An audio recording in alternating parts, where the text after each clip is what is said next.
Okay, what's good with it? It's been a minute. It has been a hot minute since I've made a video, but we're back in this bitch. It's your boy Bagel Brandon. We got a new video. I had a good idea, you know what I'm saying? I had a little bit of writer's block. I had to let things calm down for a minute, but the idea's been flowing, you know what I'm saying? The Cranians been turning and ticking and all that stuff, and we got some new ideas, and so I'm back in here with a new video. And so to kind of organize my thoughts and ideas and how I feel about everything that's come out so far this year. I'm gonna be doing a top 10 just to keep it simple, just because who doesn't love lists? Who doesn't love top tens? It's a perfect way to debate and formulate everything and kind of rank how I'm feeling about all the different albums that have come out this year so far. Um, and so yeah, if you don't know that already, then yeah, that's kind of how I do things. That's how we do things around here. This is a music channel. I talk about music like 90% of the time. There's a couple other types of videos, but music is the topic of discussion for like 90% of everything here. So yeah, um, and yeah, if you want to see more music stuff, I guess subscribe. You know what I'm saying? I've been doing some like requests or whatever and listening to albums and like done a couple reviews of them and stuff like that. So if you want to drop some stuff like that down below, you can in the comments. But I'm not gonna hold you all any longer. Let's just go straight into the list. And let me also mention I listen to a bunch of different types of music. But the main genres I listen to are jazz, rap, R&B, soul, neo funk, whatever you want to call it nowadays. Some types of rock. A lot of pop music actually, like a good pretty damn good amount of pop music I listen to. At number 10, I got Back of My Mind by H.E.R. Now, H.E.R.'s been dropping really solid projects for a minute now. She hasn't dropped anything like groundbreaking or super innovative yet, which I feel like is like what I'm waiting on that'll kind of like captivate, really truly captivate my interest with her. And I feel like she's gonna drop like a magnum opus eventually. But as of recently, she's just dropping stuff like I Used to Know Her and this album, which are not very different. This album was kind of like fresh for me. Someone who's maybe like a seasoned Her fan might not like it as much because of the fact that it's so similar and not very innovative compared to her previous stuff. But yeah, I think overall it's still great. It's got really good vocals. It's got it's got a couple of really solid like unique tracks in there. Like Bloody Waters is one to mention. I don't really care for many of the tracks that have features though. On to number 9 though, we got the YOD Fahim. Alright. So like I said, I listen to a bunch of different stuff. I'm sure I'm sure not many of you watching this review have heard this album. If you like a New York style rap, be it like Buffalo rap like Griselda or underground rap, anything in that genre, I recommend listening to this. This is essentially a collaborative project between Earl Droog, a rapper from New York, the New York area, who many people thought was like Nas at first when he first came onto the scene because he kind of sounds like him a little bit.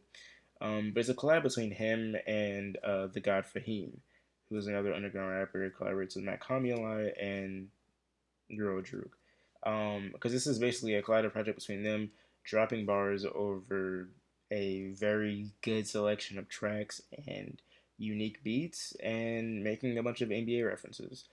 You know what I'm saying? So if you like basketball, you like rap, this is probably the project for you. I'm gonna keep it real with you. All right.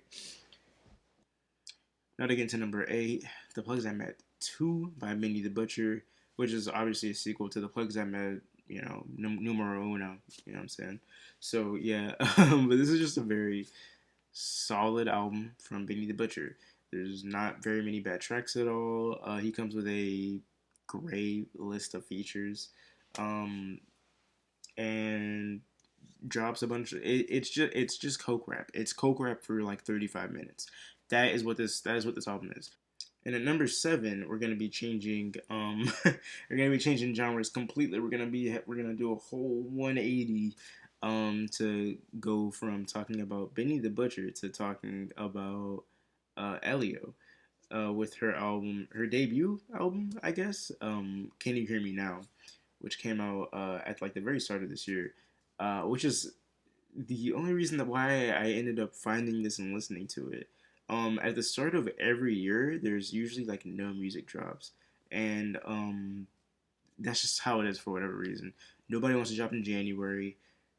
A little couple more people want to drop in February, but it's still for the most part like practically no one wants to drop in these months for whatever reason. So you just kind of get these 2 months where, I mean, at least for me personally, since nobody drops in these 2 months, I end up listening to a bunch of like random shit. You know what I'm saying? I'll just be like scrounging forums and stuff and be like, like what artist dropped something or whatever. Just looking for stuff. And what I happened to find this time was an underground pop artist. Or not underground. I feel like she might honestly be the next big thing because her music is really good. I went and listened to her previous project too, and it was very solid. Yeah, but she's from Canada. Her name's Elio. And she does her thing on this album.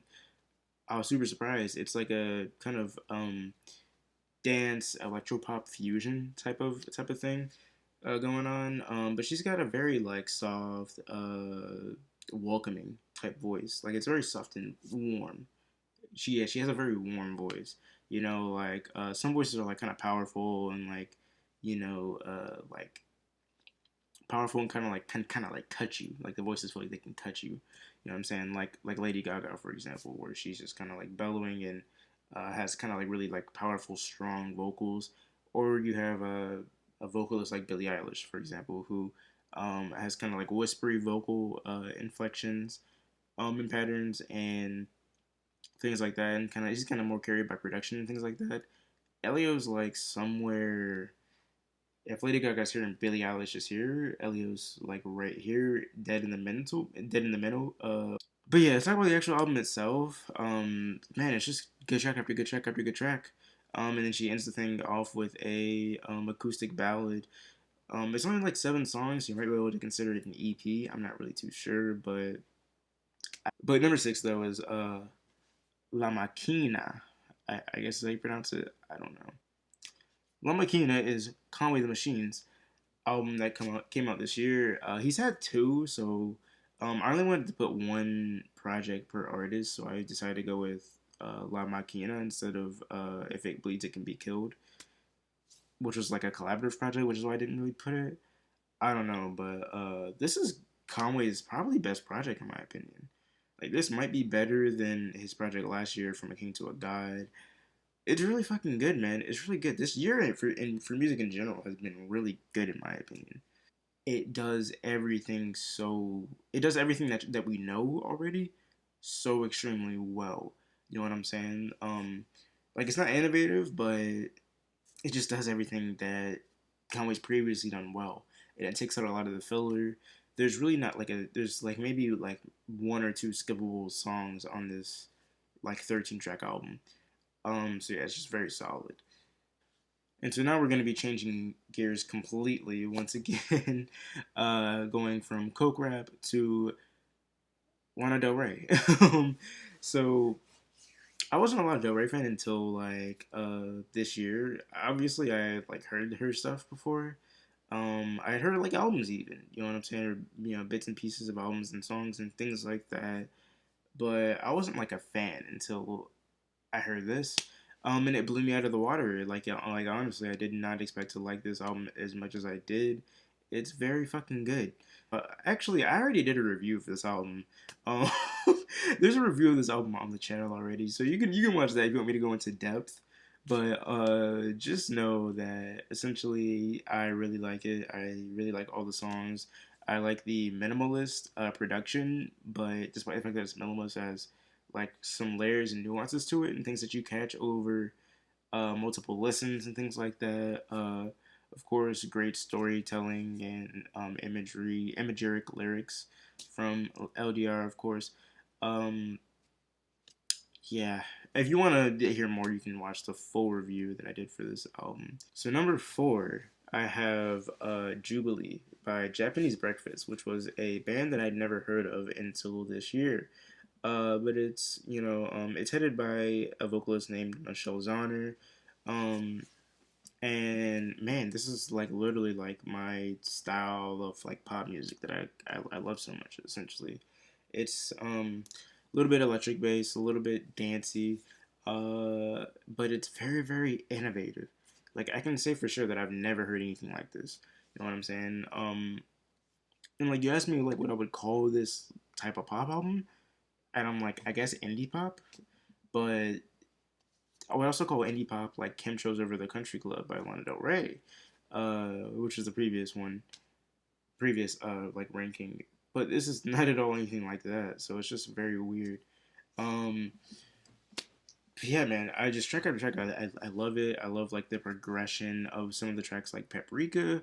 It progresses very very well. I love the instrumental, the purely instrumental sections. Like there's a saxophone section on the song Slide Tackle or whatever. And it's just like little bits and pieces like that, which I love. They really do it for me. Um, you have songs that feel like throwbacks almost, like almost like 80s or like 90s type tracks, like Be Sweet, you know what I'm saying? And just overall, her vocals are just very warming to the ear. Yeah, Michelle's vocals remind me of like a Nelly Furtado and Gwen Stefani mix. You know what I'm saying? It's just completely weird and not many voices like her, and I really appreciate that. She has a lot of range and stuff too. So yeah. Number three, we got Haram. It's a collaborative project between The Alchemist and Arm& Hammer. Sorry, I'm doing this off the dome. I'm not doing a second take. Fuck you. So yeah, this album's pretty damn. It's pretty damn good. It's like I haven't heard that many rap albums that sound like Haram. It is essentially just a bunch of Alchemist beats, a bunch of unique, a bunch of like weird Alchemist beats to be specific. Like I've heard plenty and plenty of Alchemist beats. You know what I'm saying? Over my lifetime and music listening career, I've heard plenty. I've heard a shitload. I've never heard a group of Alchemist beats that sound this like strange. A beat that feels completely disconnected to Arm& Hammer. You know what I'm saying? Arm& Hammer takes the beat and it's like Arm& Hammer wrote like pre-written verses and just got the Alchemist beat and then spat what he said on the verses over the beat. You know what I'm saying? Like, which is obviously not what he did, but that's just almost what it feels like. And for whatever reason, it feels like he just fits so naturally on each and every single track. It's so weird. Um, but yeah, it's mainly just extremely good hip hop production, extremely good rapper. They combine to make an extremely good album. It lands in number three because of that. It's really that simple. You go listen to the album yourself. It's not that long. We're switching gears completely. And so at number two, I got Cavalcade, which is a project from a band called Black Midi, which I just started listening to this year. So, once again, expanding my horizons a good bit this year. Um, Black Midi is like a UK band of like a bunch of really young dudes who like just met in college or whatever and made a band, which is awesome. And they decided to make weird experimental post rock. Not really sure what to call it. This album in particular is just my style of rock music.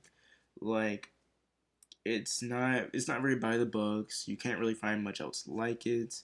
And this album in specific has so many different like it's you can't really like pin like one mood or style to it because this album is bipolar. Yeah, that's a good way of putting it. This album is bipolar as fuck. It just changes moods within each and every single song. It's so strange.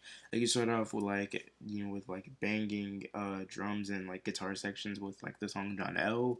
Then you completely switch to like two tracks down. You completely switch and you have like smooth like guitar strings and things like that, and like a softer drum beat, and that's basically this whole entire album. You just go from one extreme to the next to the next to the next, and man, album is fucking great. The album's great. All right, so I'm just gonna go ahead and rattle off these honorable mentions, so we can get through them. I'm gonna go quick and just give like a short description of things. First is If It Bleeds It Can Be Killed by LTD Ghost and Conway. It's a collab project between them two. It's just good coke rap and a bunch of really, really, really gritty beats. Very, very gritty. Then we got Civilization 2. This is by Caro Benito. I didn't include this on the list because it's an EP, so I was like, it doesn't really count. Um, but yeah, Civilization 2, very, very good. It's Caro Benito. Okay, and next I got this thing of ours, which is a project by The Alchemist. It's like four like tracks and then four instrumentals, so I didn't include it because it's kind of an EP basically. And next I got EP2 by JPEG Mafia. I have a full review of this on the channel already and reaction actually. It's very very good. It's JPEG Mafia. We love him, we hate him. You know what I'm saying? Or I love him. A lot of y'all hate him. Um, and then I got Tyron by the homie Slow Tie. Probably one of my favorite British like rap projects, honestly. And next I got What's Your Pleasure, the Deluxe, which came out this year. What's Your Pleasure was an album by H.E.R. from 2020. Um, it was probably one of my favorites from that year. Honestly, it's like I guess it's just disco or whatever. Next, I got "Sour" by Olivia Rodrigo. Sure, y'all have heard this on the radio. Um, yeah, it's good. It's not like amazing or anything, so it didn't make the list, but it is good. So yeah, to finally get to my number one, without any further ado, you know what I'm saying? My number one album of the year so far, and probably gonna be my album of the year by the end of the year too. Actually, I take that back. Isaiah Rashad drops in like a week, and then there's like Kendrick and Absol. But anyways, it's "Pray for Haiti" by mach-hommy. All right, now this is like the first time that I've like loved a mach-hommy project this much. Like he was always a guy that I looked at on features for like Euro Drook songs or West Side Gun songs or whoever else. I always would like look at him on the feature list and be like, oh yes, he's gonna drop bars or whatever. You know what I'm saying? Because some features do make songs worse, but he always came with the bars. I've heard like a couple of his mixtapes and stuff, but this project right here is like I feel like his magnum opus. You know what I'm saying? I don't know how he's gonna outdo this one. This thing is amazing. There's really like no bad track. He stays in his own distinct style. Yeah, like I guess the addition of like kind of like a more veteran MC there, helping him like curate what he wanted to do or whatever, and maybe limit and tell him how to do certain things or whatever the case may be, like helped him like laser in and focus and just make an extremely good project. You know what I'm saying? I think that's what happened here, because this is an extremely good project, man. It's so fucking good. And just I was just really surprised by just the production. The production, all of the beats fit mach-hommy. They were all very mach-hommy beats. Like this is exactly what I expect him to rap over. Soul samples, just like weird ass quirky beats that don't really sound in rhythm or sound like you should be rapping over them. Um, like a little bit of boom bap here and there, a bunch of hi hats and stuff like that. These are all very mach-hommy beats. mach-hommy probably has like a dozen different flows on this one album. You know what I'm saying? So yeah, the features are all good. Keisha Plum, West Side Gun do their thing. I don't know who else features on this thing. It's just minutes and minutes of mach-hommy talking about shooting niggas, selling dope, rapping about girls a little bit too. You know what I'm saying? But man, oh man, this thing is a great project. And if you haven't listened to it, go listen to that shit right now. It's not that long. It's like 35, 40 minutes maybe. You know what I'm saying? Go listen to it right now. But man, I hope you guys enjoyed. If you did, please leave a like on the video. Please subscribe to the channel. Share it with your friends and all that stuff. I'll see you guys next time. It's been your boy Bagel Brandon. Peace.